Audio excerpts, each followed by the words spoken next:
여러분, 제가 한 가지 질문을 하면서 오늘 좀 말씀을 시작하고자 합니다.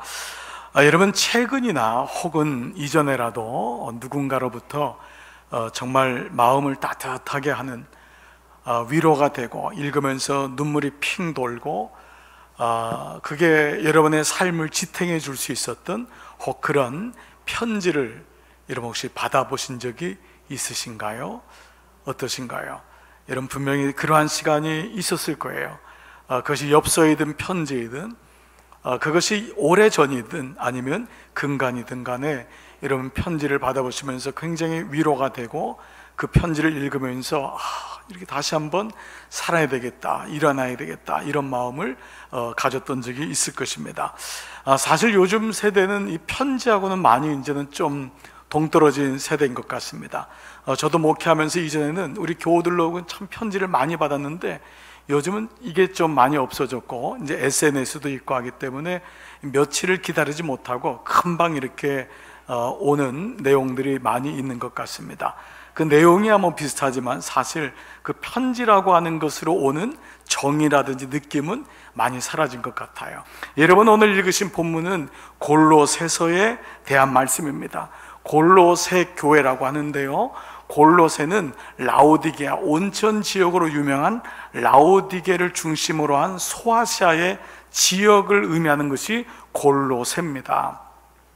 이 골로새 교회에 그야말로 바울은 아비의 마음으로 눈물의 편지를 보낸 게 골로새입니다. 근데 왜 이게 또 눈물의 편지냐면 골로새는 옥중서신이에요. 옥에서, 감옥에서 쓴 편지입니다. 그래서 옥중서신이 에베소서, 빌립보서, 골로새서, 빌레몬서, 이 네 가지인데 로마의 감옥 안에서, 물론 그가 연금된 상태였지만 몸을 함부로 움직일 수 없는, 여러분 아무리 감옥이 그런 연금 상태라고 해도 기다린다고 해도 얼마나 힘들겠어요. 그 가운데서 골로새 교회의 성도들이 무너지고 있는 소식을 들으면서 그들이 믿음의 자리를 떠나버린 거예요. 그 소식을 들으면서 눈물의 편지가 바로 이 골로새서입니다. 그래서 에베소서와 함께 골로새서는 쌍둥이 서신이라고 합니다. 왜냐하면 교회에 대한 말을 할 때 에베소서는 그리스도는 교회의 몸이다, 그런데 골로새서는 그리스도는 교회의 머리다 라고 하는 두 가지의 주제를 가지고 같은 맥락에 섰기 때문에 에베소서, 골로새서를 쌍둥이 서신이라고 할 정도입니다. 자, 여하튼 간에 이 서신은 바울의 눈물이 있는 것입니다. 당시에 얼마나 많은 거짓 교사들이 교회 안에 들어와서 잘못된 복음을 전하는 거예요. 특별히 그때는요, 현상적인 것, 그래서 드러난 것, 은사도 드러난 것이 있어야지만 구원받은 것이다. 율법을 지켜야지만 구원받은 것이다. 심지어 할례를 해야지 구원받은 것이다. 심지어 방언을 해야지 구원받은 것이다. 고린도 교회 여러분 기억하시죠? 천사의 말을 해야지만이 구원받은 것이다. 그러나 사랑이 없으면 아무것도 아니다. 그런 메시지를 줄 정도로 초대교회는 극단적인 또 영주주의가 들어와서요, 결혼하면 안 된다, 독신으로 살아야 된다, 무조건 평생을 금식하면서 살아야 된다라고 하는 금욕주의적인, 극단적인 금욕주의가 들어왔고, 신비주의적인 현상이 들어와서 꿈을 꾸거나 현상을 봐야지만이 믿음이 있는 거다라고 하는 것으로 모든 성도들을 흔들었던 것입니다. 그때에 이 바울이 그런 아비의 심정으로 썼던 것이 골로새서입니다. 처음에 나오는 라오디게아에 있는 자들은 골로새 지역을 의미하고 있어요. 자, 그런데 그들이 내 육신의 얼굴을 보지 못하죠. 왜요? 바울은 지금 감옥에 있으니까. 근데 그의 심정이 얼마나 힘쓰는지, 너희를 위하여 얼마나 힘쓰는지, 이 말에서 이 힘쓴단 말은요, 헬라어로 아곤이란 말인데요, 이 아곤이란 말은 싸움을 할 때, 군인이 전투를 할 때 쓰는 말이 아곤입니다. 그러니까 내가 너희를 위해 힘쓰는 그 마음이 얼마나 지극한지 싸우는 것 같다. 즉, 싸운다는 건 뭐예요? 자기 몸을 들여서 내 몸을 버릴 정도로 너희를 위해서 걱정하고 너희를 근심하는 것이 얼마나 힘쓰는지, 이 아곤이란 말이죠. 그래서 이 아곤이란 말은 후에 번역될 때는 아주 깊은 관심, 그냥 일반적인 관심이 아니에요. 깊은 관심 혹은 영혼을 향한 간절한 염려, 그 영혼을 향한 염려, 깊은 관심, 그래서 내 몸을 전쟁터에다 넣을 정도의 악원, 그렇게 싸움을 할 정도의 마음을 가지고 있는 것입니다. 여러분 보십시오. 그냥 한 영혼이 그냥 세워지는 것이 아닙니다. 여러분 중에는 여러분이 원해서 교회를 나오고 여러분이 예수를 믿고 여기까지 왔다고 생각하지만 그렇지 않습니다. 누군가의 그 악원의 마음, 그 애쓰고 땀을 흘리고 해사하는 마음, 그 마음이 있었기 때문에 교회가 그냥 세워지나요? 가정이 그냥 세워지나요? 2명이 모여서도 그 가정이 그냥 세워지지 않습니다. 정말 온 마음을 다하고 애를 써야지만 그 가정이 세워지지 않습니까? 여러분, 제가 지난번에 한번 농담으로 얘기했지만 우스운 얘기로 지나가다가 길거리에서 아주머니 둘이서 한 말이, 내가 그 인간 때문에 흘린 눈물이 석촌호수를 이뤘어. 그 농담으로 얘기했는데 그게 아직까지도 저는, 여러분 그렇지 않나요? 한 아이를 기르는데 그냥 세워지는 게 어디 있습니까? 정말 여긴 피눈물이 드는 겁니다. 그 마음을 지금 바울이 고백하는 거예요. 설렁설렁 대충대충이 어디 있습니까? 여러분 맡은 기업 하나를 움직여도요, 그게 그냥 됩니까? 얼마나 생각하십니까? 잠을 못 이루기도 하고 애를 쓰기도 하고 그렇게 해야지만이 그 기업이 운영되고 하지 않습니까? 근데 한편 우리는 좀 영적으로도 한번 좀 생각해 봤으면 좋겠어요. 우리는 영적으로도 이러한 애씀이 있는가? 그 영혼을 위해서. 제가 가끔 여러분, 오늘 입시생이나 우리 학생들, 우리 아이들, 어린 학생들을 데리고 있는 부모님들 한번 생각해 보십시오. 여러분이 학원에 보내고 애 입시를 위해서 그만큼 애를 쓰고 악원, 전투하는 것 같이 그 아이의 영혼을 위해서 그만큼 기도하고 계신가요? 그만큼 애쓰고 있나요? 그 아이의 미래에 대해서는 그렇게 염려를 하지만 그 아이의 영혼에 대해서는 여러분 그만큼 애쓰고 관심 갖고 기도하고 있나요? 때로 우리는 이러한 마음이 들 때가 많은 거예요. 근데 영적인 부분은 때로 이런 마음이 없이 사라질 때가 많은데, 오늘 사도 바울은 이 마음을 가지고 바로 이 골로새 교회에게 말씀을 전하고 있습니다. 왜 그럴까요? 파수꾼의 마음입니다. 너는 내가 인자에 너를 이스라엘 가운데 세웠으니 내 입의 말을 듣고 나를 대신하여 그들을 깨우치라. 이것이 나에게 믿음을 준 이유였고, 그리고 그 마음을 가지고 바울은 해산한다는, 해산의 수고를 한다, 이 메시지를 쓰지 않습니까? 갈라디아서 4장 19절, 너희 자녀들아 너희 속에 그리스도의 형상이 이루기까지 다시 너희를 위하여 다 같이요 해산하는 수고를 하노라. 한 영혼이 세워지기까지 해산하는 수고가 있어야지 세워진대요. 그냥 되는 게 아닙니다. 그냥 세워지는 게 아닙니다. 교회가 그냥 세워지는 게 아닙니다. 그냥 되는 게 아니더라고요. 해산하는 수고를 해야지만이. 오늘 본문은 이러한 영적 아비 된 사도 바울이 골로새 교회의 성도들에게 제시하는 방법입니다. 이제 너희는 이단에나 잘못된 것에 빠지지 말고 다시 승리해야 되는데 그 방법을 얘기를 하고 있습니다. 여러분, 성령 충만하면은 어떤 모습이 떠오르나요? 그 사람이, 그 교회가 성령 충만하다면 어떤 모습? 대부분의 많은 사람들은 현상적인 모습을 떠올리기가 쉽습니다. 그 사람이 성령 충만하다는 것은 기본적으로 그런 모습일 거야. 그렇게 충만한 모습, 아마 기도도 굉장히 오래 하고 헌신도 많이 하고 정말 그 말대로 성령으로 충만해서 방언은 기본이고 아마 치유의 은사도 있을 것이고 굉장할 거야 라고 하는 그런 생각을 많이 하게 됩니다. 사실 지난 시간 한국교회는 이 성령의 충만을 외형적인 부분에서 많이 찾았습니다. 여러분 기억나시죠? 여름만 되면은 기도원은 인산인해가 됐습니다. 얼마나 많이들 가서. 근데 그때마다 모든 한국교회가 염려했던 것은 왜 세상은 바뀌지 않을까? 저렇게 기도한마다 메워 터지는데, 저렇게 세계에서 가장 큰 교회 중에 10교회 중에 7교회가 한국에 있는데 이 조그만 나라에, 그런데 왜 세상에서는 그리스도인을 개독교라고 하고 왜 예수 믿는 사람을 나는 입사원으로 회사원으로 뽑지 않겠다고 하는 사장까지 있을까? 왜 그럴까? 왜 이런 일이 있을까? 혹시나 우리가 성령 충만에 대한 것을 말씀의 본질보다는 외형적으로 우리는 생각하고 있었던 것은 아닐까? 그래서 우리는요, 교회는 신유은사 가진 사람을 날마다 초청했어요. 그리고 교회는 부흥사를 초청했고 죽다가 살아난 연예인들을 초청해서 그야말로 그것이 성령 충만의 어떠한 모형처럼 생각했던 거예요. 그러나 여러분, 성경에서 말씀하는 성령 충만은 사도행전 2장에서 멈추는 것이 아닙니다. 오히려 그것은 성령 세례예요. 처음에 성령이 어떻게 임했는지를 말씀하면서 성령 세례는 오히려 옥중서신 같은 에베소서, 빌립보서, 골로새서, 빌레몬서의 삶을 살아가는 모든 성도들에게 어떻게 그들이 성령과 동행하고 있는지, 삶의 모습을 비추고 있는 것을 우리는 꼭 봐야 한다는 것입니다. 이런 의미에서 충만이란 단어는요, 차고 넘친다라고 하는 한자를 썼지만 이 원래 말의 의미는 지배를 받는다, 다스림을 받는다, 이것이 충만이라는 뜻입니다. 성령이 넘쳐난다는 것은 성령이 장악한다, 성령이 지배한다란 말을 한자로 들어올 때 우리는 충만이라는 것으로 썼던 것입니다.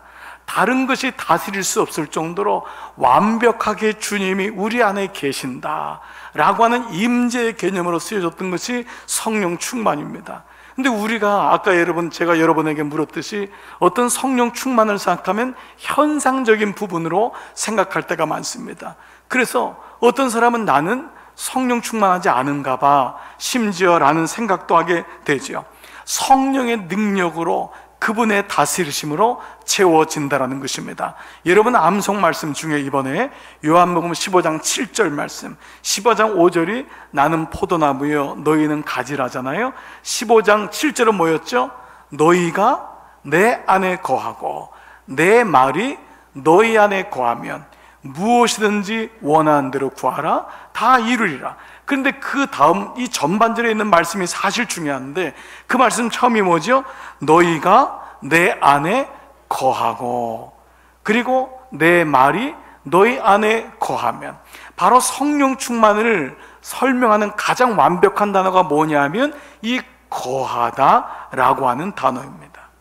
성령 충만한 삶은 방언을 하냐, 예언을 하냐, 치유의 능력이 있냐, 이것이 아닙니다.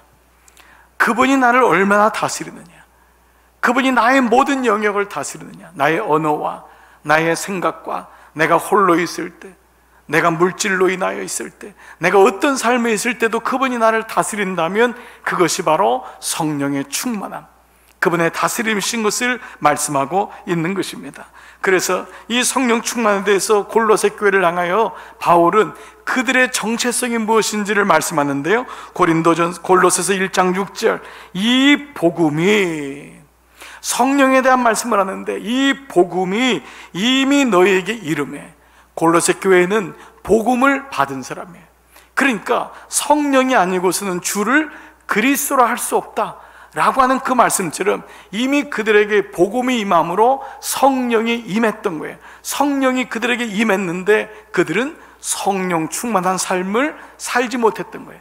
예수는 믿었는데, 교회는 나왔는데, 주는 그리스도라고 고백하지만 성령님이 다스리지 못하는 삶을 살게 된 것입니다. 여러분, 이게 오늘날 저와 여러분의 고민이요, 숙제요, 우리가 나아갈 길 아닙니까? 예수님을 그렇게 믿고 이만큼 왔는데 아직도 내 성품에서 할례받지 못한 영역이 너무 많고, 내 삶에 속이는 부분, 은밀한 부분이 너무 많은 거예요. 홀로 있을 때 내 모습이 성령의 지배를 받아야 되는데 그러하지 못한 내 모습을 보면서 아직 내 안에서 성령의 충만한 역사, 다스리심이 없구나. 그래서 우리가 계속 말씀을 통하여 우리를 보는 것 아닙니까? 골로새 교회 이미 너희에게 복음이 임했는데, 그래서 장성하게 자라야 되는데 지금 그러하지 못한 모습을 보여주는 것이죠. 자, 그런데 이 복음이 뭐냐? 골로새 교회는 이것을 비밀이라고 했는데요, 이 비밀을 골로새 1장 27절에 이렇게 말씀했어요. 이 비밀은 너희 안에 계신 그리스도니. 믿음의 비밀이 뭐냐? 너희 안에 그리스도가 계신 것을 아는 것이라는 거예요. 너희 안에 계신 그리스도니, 이 비밀은 너희 안에 계신 그리스도니, 그분이 영광의 소망이다. 근데 너희가 지금 어디서 그것을 찾고 있느냐? 세상에 보이는 현상에서, 세상의 뉴스에서, 초등학문 율법에서 그런 것을 찾고 있지 않느냐? 이 비밀이 너희 안에 계신 그리스도니. 그래서 오늘 이런 배경에서 골로새 교인들에게 사도 바울은 다시 그들의 정체성을 얘기해 주면서 어떠한 모습으로 회복되어야 되는지에 대한 말씀이 오늘 본문의 말씀입니다. 자, 첫 번째, 오늘 2장 6절은 정체성에 대한 말씀이에요. 같이 한번 읽겠습니다. 시작. 그러므로 너희가 그리스도 예수를 주로 받았으니 그 안에서 행하되. 너희가 어떤 사람이냐? 그리스도 예수를 주로 받은 사람 아니냐. 너희의 주인은 세상이 아니다. 너희는 그런 사람 아니냔 말이에요. 여러분에게 제가 말씀드리는 거예요. 여러분은 그리스도 예수를 주로 받으신 분인 줄 믿습니다. 내가 예수를 고백하기 때문에 이 시간 예배를 드리는 거예요. 아니, 주를 고백하지 않은 사람이 여기 있을 리가 없잖아요. 이 추운 날에 나가서 몇 분을 몇 초만 걸어도 너무 추워가지고 여러분 힘든데, 이 추운 날 여러분 여기 오셔서 예배를 드리고 오늘 가정에서 이 시간을 잊지 않고 예배 드리는 분, 여러분 모두는 그리스도 예수를 주로 받았기 때문인 줄 믿습니다. 이게 아니면 어려운 거, 안 되는 거예요. 그런데 문제는 뭐죠? 그 주를 받은 것이 우리의 삶의 모든 영역에서 우리가 주님 앞에 갈 때까지 시험이 오고 환난이 오고 어려움이 와도 그 주님이 주 되신 것을 어떻게 지켜갈 것인가? 그것이 바로 성령의 충만. 그것이 성령의 충만이에요. 내 삶의 모든 영역을 어떻게 다스릴 것인가? 바로 그 부분이 7절에 대한 말씀입니다. 바로 7절이 뭐죠? 그 안에 뿌리를 박으며, 그 안은 예수 그리스도 안에, 너에게 주신 그 그리스도 안에, 그 복음 안에, 그 말씀 안에 그 뿌리를 내리며, 두 번째는 세움을 받아 교훈을 받은 대로, 말씀을 받은 대로 믿음에 굳게 서서 감사함을 넘치게 하라. 자, 그렇다면 먼저 우리가 첫 번째 우리가 해야 될 것이 뭐냐? 우리의 모습이 뿌리를 박으며 뿌리를 내리며란 뜻입니다. 이런 믿음은 뭐지요? 뿌리를 내리는 겁니다. 그리스도께 뿌리를 내리는 것입니다. 그 뿌리가 얕으면 안 됩니다. 깊이 뿌리를 내리는 것입니다. 여러분이 여기까지 온 이유 중에 하나는 무엇일까요? 뿌리를 내렸기 때문에. 여러분 지난 한 해를 돌아보지만 여러분의 지난 신앙생활을 들어오면 얼마나 위험한 일이 많았고 어려운 일도 많았습니까? 여러분, 목사인 저도, 우리 목회자들이요 모여서 얘기하면요, 목사님들도 몇 번이나, 아니 젊은 목사님들인데도요, 이 짧은 과정인데도요 몇 번이나 목회를 그만둬야 되나 이런 마음을 가진 적이 있다고 말씀하세요. 저는 그게 이해가 돼요. 아마 여러분도 이해가 되실 거예요. 여러분도 안 그러셨나요?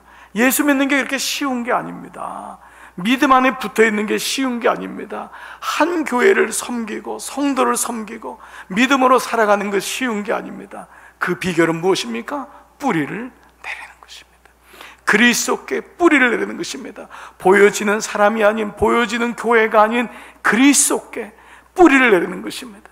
그분께 깊이 뿌리를 내려야지만 시험이 오고 환난이 오고 어려움이 와도 흔들리지 않고, 흔들려도 다시 일어날 수 있는 것입니다. 여러분, 이 말을 다른 말로 하면 시험이 있다는 걸 전제로 하는 것 아닙니까? 뿌리를 깊이 내리라는 건 곧 비바람이 칠 거라는 거예요. 저는 가만 보니까요, 예수 믿은 지 얼마 안 되는 분보다요, 예수를 믿으면 믿을수록 더 시험의 강도는 큽니다. 여러분, 이게 참 이상하지 않아요? 그만큼 여러분 마귀는요 초신자들 건들질 않아요. 예수 처음 믿은 사람은요 그게 그냥 그런 줄 알고 교회 다녔어요. 그러나 어느 정도 시험을 가지고요, 교회 직분도 받으시고요, 믿음으로 살려고 하면 할수록 시험이 옵니다. 시험이 와요. 어려운 시험이 온다고요. 네, 이런 과정을 겪는 것입니다. 그렇기 때문에 먼저 이 뿌리를 내리고 있는 것, 이것이 중요하고, 또 뿌리를 내린다는 것은 엄한 곳에 뿌리를 내리면 안 됩니다. 오직 그리스도께 뿌리를 내려야 됩니다. 여러분, 아이들 점검하셔야 됩니다. 잘 눈여겨보지 않으시면은요 모릅니다. 여러분, 손주들 잘 보셔야 돼요. 그냥 놔두면 어느 날 얘가 교회를 다니는 줄 알아요. 근데 봤더니 잘못된 데 뿌리를 내리고 있는, 학교 안에 가장된 클럽들이 너무 많아요. 애들하고 여행 가는 클럽인데 알고 봤더니 통일교회예요. 아니, 애들하고 영어하는 줄 알았더니 알고 봤더니 말일 그리스도 안식일교회. 이런 데가 너무너무 많아요. 잘못된 뿌리를 내리면 나중엔 올리지 못합니다. 뿌리를 내리지 못하도록 처음부터 분별을 시켜줘야 돼요. 그래서 교회가 건강하고 부모가 믿음으로 건강한 게 그렇게 중요한 것입니다. 뿌리를 내린다. 그런데 오늘 골로새 1장 5절에 어디다 뿌리를 내릴 것이냐? 너희를 위하여 하늘에 쌓아둔 소망으로 말미암은 민이 곧 너희가 전에 복음 진리의 말씀을 들은 것이라. 복음 말씀의 뿌리를 내려야 되는데 말씀이 없으니까 다른데, 그래서 말씀을 듣고 읽고 암송하고 묵상하는 이 모든 과정이 정말 중요한 것입니다. 말씀을 모르면 자기도 모르게 엄한 데다가 뿌리를 내리는 것입니다. 두 번째 단어가 있습니다. 세움을 받아. 이 세움을 받으라는 헬러는요, 에포이메논이라는 단어인데, 이 단어는요 어떤 단어냐면요, 공사 중이란 말이에요. 명확하게 말하면 건물이 쌓아져 가는 현상, 모습이에요. 건물이 완성된 모습이 아니라 건물이 쌓여져 가는 그 모습이, 올라가는 것이 바로 에포이메논이란 뜻입니다. 세움을 입어, 즉 뭐죠? 이것이 완성된 게 아니다. 끝까지 자라가야 된다. 영적 싸움을 끝까지 해야 된다. 이만하면 됐다, 이게 아니다. 너를, 왜냐하면 너의 믿음은 됐지만 내가 너를 너의 집에 파수꾼으로 세웠으니까, 내가 너를 그 기업의 파수꾼으로 세웠으니까. 그래서 이 세움을 입는다는 것은 계속 현재 진행형으로 나아가고 있음을 말하고 있는 거예요. 바울은요, 걸어간다는 단어가 없어요. 달려간다. 그의 인생의 마지막에 긴장의 끈을 놓지 않고 성령의 충만함으로 그 부르심상 주님 불렀을 때 칭찬받아야지. 이 땅에서 칭찬받고 이 땅에서 영광받는 것이 아니라 이 땅에서는 힘들고 고난이 있을지라도 주님 부르실 그때 칭찬받아야지. 이게 바울에겐 늘 마음에 있었던 거예요. 여러분, 어느 날 우리의 믿음의 여정도 마무리가 될 거예요. 그때 여러분, 주님 앞에 갈 때 주님이 칭찬받아야지. 진짜죠. 이 땅에서는 세상의 영화, 세상의 영광, 세상의 상은 다 받았지만 주님 앞에 가니까 나는 너 모른다, 됐다, 이러면 여러분, 이건 부르심의 상이 아니지 않습니까? 바울은 오직 그 한 상, 세움을 입는다라고 하는 메시지를 가지고 있어요. 자, 그런데 또 하나 중요한 것이 이 뿌리를 박으며와 세움을 받아의 시제가 수동완료형이라는 거예요. 이게 무슨 의미일까요? 수동완료형. 첫 번째, 이것은 너가 뿌리를 내린 너가 아니다. 너가 세운 게 아니다. 수동형이라는 거예요. 여러분, 믿음의 시작은요, 인생이 능동형이 아니라는 것을 깨닫기만 해도 믿음에는 진보가 일어나기 시작합니다. 내가 내 힘으로, 이건 인생의 능동형이 아니에요. 인생은 수동형이에요. 하나님의 손으로, 자수성가가 아닙니다. 신수성가, 하나님의 손이 임하여 이거를 깨닫는 것이 인생 아닙니까? 내가 뿌리를 내린 줄 알았더니 내가 뿌리 내린 게 아니에요. 주님이 뿌리를 내리게 하셨고, 내가 세움을 입은 게 아니에요. 주님이 세워주셨다는 거예요. 그것이 수동형이고, 두 번째 완료형은 뭐죠? 이것은 주님이, 완료형은 이미 과거에 이례적으로 단번에 나를 세웠고 뿌리를 내리셨어요. 그분이 내 안에 오셔서 너는 내 자녀야. 그분이 이례적으로 단번에 뿌리를 내리고 세움을 입었지만, 완료형은 뭐예요? 지금까지 앞으로도 영원토록 그분이 일하실 거라고 하는 주님의 선언, 일하심의 메시지인 것입니다. 여러분, 오늘 이 말씀이, 오늘 이 골로새 교회를 향한 너희가 뿌리를 박으며 너희가 세움을 입어 너희가 교훈을 받은 대로, 말씀을 받은 대로, 그 말씀이 있기 때문에 그 말씀을 받은 대로 다시 그리스도 안에서 회복할 것을 말씀하고 있습니다. 올 한 해 어렵고 힘든 길을 걸었지만 주님이 우리를 뿌리를 다시 내리게 하고 주님이 우리를 다시 세웠기 때문에 여기 이만큼 이 시간까지 온 줄 믿습니다. 여러분, 다시 이 연말연시 그냥 있으면 여러분, 세상 뉴스 보다가 그냥 사람들 소문 듣고 그냥 딴 얘기하다가 지나가 버립니다. 그러면 또 뿌리가 약해집니다. 여러분 안에 하나님의 마음이 임하여 다시 성령께서 내 마음을 보게 하고, 그래, 내가 다시 마음을 모아 기도해야 되겠구나. 그래서 오늘부터 어떻게 금식하실지, 어떤 마음으로 하실지, 먼저 마음을 어떻게 작정하실지, 어떻게 시간을 정하실지, 어떻게 우리가 함께 하실지를 하나하나 여러분들에게 말씀을 드리면서 온 목회자들이 함께 여러분의 금식을 도울 것입니다. 이번 3일 아무쪼록 여러분에게 은혜가 충만하시기를 기도하고, 뿌리가 내려지고 세움을 입는 놀라운 은혜가 여러분 함께 하시기를 주의 은혜로 축복합니다.